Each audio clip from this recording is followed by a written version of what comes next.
YS Jaganmohan Reddy గారు ఈ రోజున ప్రెస్ మీట్లో ఏం మాట్లాడుతున్నారంటే, అధికారం ఎవరికి శాశ్వతం కాదు. ఈరోజు అధికారం మీద అవ్వచ్చు, రేపొద్దున మాదవుద్ది. ఏ ఒక్కరిని వదిలిపెట్టాం, అందరినీ బట్టలు ఓడదీస్తాం అంటూ జగన్మోహన్ రెడ్డి గారు మాట్లాడుతూ ఉన్నారు. వల్లభనేని వంశీని ములాఖత్ చేసుకోవడం కోసం జైలుకి వెళ్ళారు. వచ్చిన తర్వాత ప్రెస్ మీట్ పెట్టి అసలు జరిగిన ఇన్సిడెంట్స్ గురించి మాట్లాడడం పక్కన పెట్టేసి బెదిరింపు చర్యలకు పాల్పడుతూ ఉన్నారు జగన్మోహన్ రెడ్డి గారు. జరిగినటువంటి వల్లభనేని వంశీ అరెస్టు, ఎందుకు అరెస్ట్ అయ్యాడు, ఏ కేసు మీద అరెస్ట్ అయ్యాడు, దేనికోసం అరెస్ట్ అయ్యాడు, ఈ అంశాల గురించి చాలా తక్కువ, రేరుగా ఒక 2 నిమిషాలు మాట్లాడి ఉంటారేమో. ఉన్న 15-20 నిమిషాల ప్రెస్ మీట్లో కేవలం 2 నిమిషాల్లో ఈ వల్లభనేని వంశీ టాపిక్ గురించి మాట్లాడి ఉంటారు. నెక్స్ట్ అంతా కేవలం కూటమి ప్రభుత్వాన్ని విమర్శించే విధంగా పనిగా పెట్టేస్తున్నారు. అయ్యా జగన్మోహన్ రెడ్డి గారు, ఆంధ్ర రాష్ట్రంలో మీ యొక్క పరిపాలన చూసి దౌర్జన్యాలు, అరాచకాలు ఎంత దారుణంగా ఉన్నాయో ప్రజలు చూశారు కాబట్టే ఈ రోజున కూటమి ప్రభుత్వానికి ప్రజలు పట్టం కట్టారు.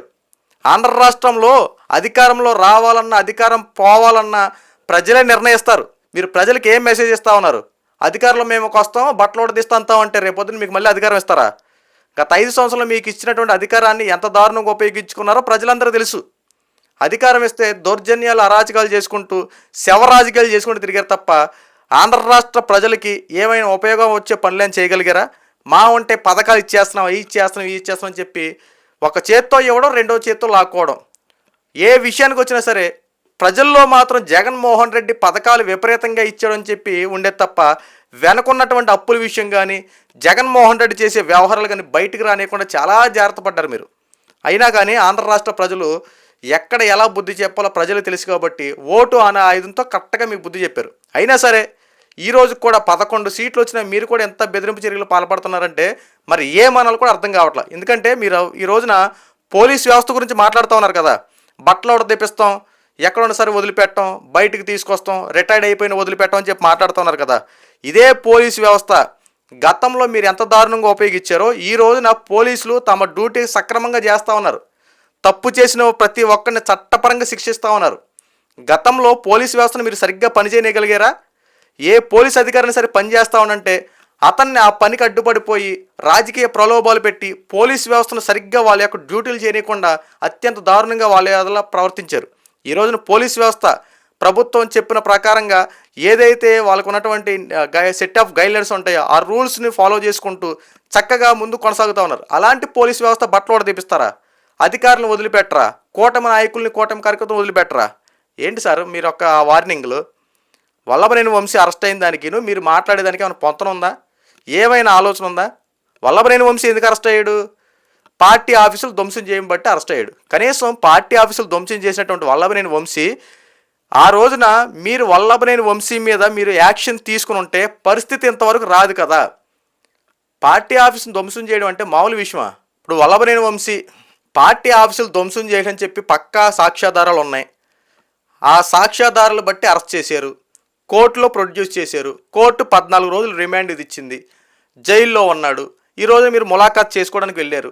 సంబంధిత విషయాల గురించి ఈ రకంగా అరెస్ట్ చేశారు, ఈ రకంగా పోనీ ఎలా పెట్టారు, ఎలా చేశారని చెప్పంటే అక్కడితో సరిపోద్ది.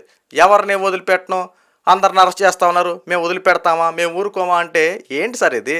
మనం ప్రజాస్వామ్యంలో ఉన్నాం సార్. ప్రజాస్వామ్యంలో ఉన్నప్పుడు మనం కాస్త ఆలోచించి మాట్లాడాలి. ప్రతి మాట ఈ రోజున మీరు మాట్లాడే మాట బెదిరింపు చర్యలు పాల్పడుతున్నట్లేదా? ఈరోజు కూటమి ప్రభుత్వం వ్యవహరిస్తున్న తీరేంటి? ప్రతి ఒక్కరిని చట్టపరంగా శిక్షిస్తున్నా ఉంది కదా.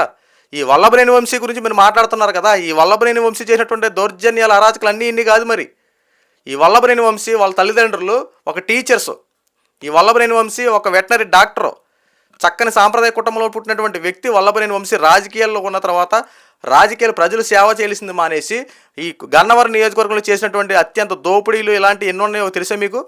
మరి ఇవన్నీ వెలుగులోకి వచ్చినప్పుడు మీరు ఏం చేస్తారు? విజిలెన్స్ టీం ఒక వరలు బట్టి ఎంక్వైరీలు స్టార్ట్ చేస్తే కొన్ని ఒళ్ళు గగ్గురు పొడిచే నిజాలు బయటపడ్డాయి. తీగలాగితే డొంక గదిలట్టుగా వల్లభనేని ప్రతి చిట్ట బయటపడింది. గ్రావులు, మట్టి తవ్వకల గ్రావుల్ని 200 కోట్ల రూపాయలకు సంబంధించినటువంటి గ్రావులు తవ్వుకునే ఉన్నాడండి. ఎక్కడికక్కడ బెదిరింపు చర్యలు, రియల్ ఎస్టేట్ వేసే వాళ్ళు ఉంటారు కదా, వెంచర్లు వేసేవాళ్ళు, వాళ్ళ దగ్గరని బెదిరించి వాళ్ళ దగ్గర అమౌంట్ లాక్కోవడం. ఏంటి సార్ ఇది? ప్రభుత్వ భూములు జగన్మోహన్ రెడ్డి మీరు ఇచ్చినటువంటి సెంటు స్థలాలు అవి ఉన్నాయి కదా, వాటిని వాళ్ళు ఏం చేయకుండా పేదలకు ఇమ్మంటే వల్లభనేని వంశీ ఏం చేశాడంటే వైఎస్ఆర్సీపీ పార్టీకి సంబంధించిన వాళ్ళు, వైఎస్ఆర్సీపీ పార్టీ జెండా మోసిన వాళ్ళకి రాసేసేయడం, దొంగ డాక్యుమెంట్లు పుట్టించేయడం, వాళ్ళకి ఇచ్చేయడం, పేదవాడిగానే ఉండడం. ఇదే కదా గత 5 సంవత్సరాలు మీరు చేసింది. వల్లభనేని వంశీ అందులో రికార్డు సృష్టించాడు అంతే. వల్లభనేని వంశీ చేసినటువంటి ఈ పనులన్నీ మరి వీటిని బట్టి శాలువాలు సన్మానాలు కప్పాలా అరెస్ట్ చేయకుండా? ఈరోజు జైల్లో చాలా ఇబ్బందులు పడుతున్నాడు, అనారోగ్యంతో ఉన్నాడని చెప్పి మాట్లాడుతూ ఉన్నారా? చాప మీద పడుకోబెట్టారు, సోఫా సెట్ ఇవ్వలేదు, మంచం వేయలేదు. గతంలో చంద్రబాబు నాయుడు గారిని 53 రోజులు జైల్లో పెట్టినప్పుడు ఇదే పరిస్థితి చంద్రబాబు నాయుడు గారు కనుక 74 సంవత్సరాలు అండి ఆయనకి. 74 సంవత్సరాలు ఉన్నటువంటి మాజీ ముఖ్యమంత్రి, 3 సార్లు చేసినటువంటి ముఖ్యమంత్రిని అలాంటి స్థాయిలో మీరు చేసినప్పుడు మరి ఇలాంటి టైంలో గుర్తు రాలేదా? ఆ రోజున మీరేమన్నారు సార్, దోమలు కొడుతున్నాయి ఈ చేతుని అంటే? దోమలు కొడతాయి, దోమలు కొట్టకుండా జైల్లో రంభా ఊర్వశి మేనక వచ్చి గిల్లుతారా అని చెప్పి ఎటకారం చేయలేదా మీరు అందరూ? శాసనసభలో చంద్రబాబు గారు సతీమణి భువనేశ్వరి గారిని మీరు అసభ్యకరంగా మాట్లాడలేదా? మరి ఇవన్నీ గుర్తుకు రావట్లేదా ప్రజలకి? ఈ వల్లభనేని వంశీ చేసినటువంటి అరాచకాలు ఒకటా ఇన్నా తొవ్వే గొద్దుకు వస్తూ ఉన్నాయి కదా.